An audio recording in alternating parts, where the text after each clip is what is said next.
Hello everyone, I'm Inês Gonçalves from the University of Lisbon, and it is a pleasure to present our work entitled Inclusive Social Virtual Environments, Exploring the Acceptability of Different Navigation and Awareness Techniques that was co-authored with André Rodrigues, Tiago, Guerreiro and João. Social virtual environments are becoming more prevalent in our society, replicating and replacing real-world spaces and interactions. But they are not designed to welcome everyone, ending up excluding blind people due to their strong visual components. However, virtual spaces have potential to surpass the accessibility of the physical world since all elements and their locations are always known. Therefore, we decided to explore multiple navigation and feedback techniques in social virtual spaces in order to understand how these methods are perceived and which information should be conveyed. We developed an accessible social virtual room where the user is able to control an avatar to meet multiple groups of other avatars. Our environment has different navigation and group awareness scenarios. Free exploration allows the user to freely move the avatar in the room. Teleport offers the opportunity to instantly join a desired group.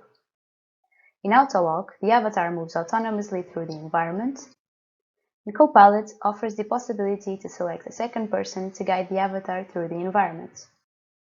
In group awareness-based scenarios, the user is already part of a group conversation and perceives other avatars joining the group through footsteps or earcones that indicate that someone is teleporting to the group.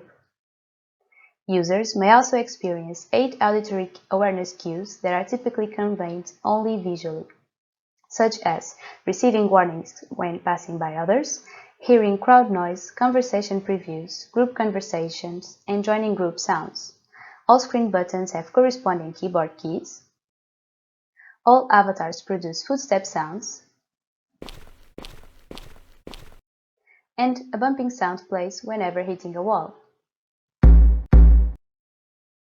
To test this environment, we conducted a user study with 8 blind and 8 sighted participants where they were asked to perform some tasks where they experienced all navigation methods and awareness techniques to find a specific group and when in a group perceived these techniques executed by others.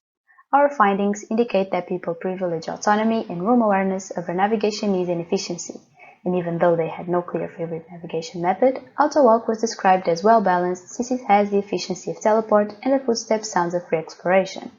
Audio feedback and information access was considered essential, although for sighted participants some information was redundant since they could already perceive it visually. Participants also considered conversation previews acceptable as long as group members are notified that someone is listening to their conversation. Thank you very much for your attention.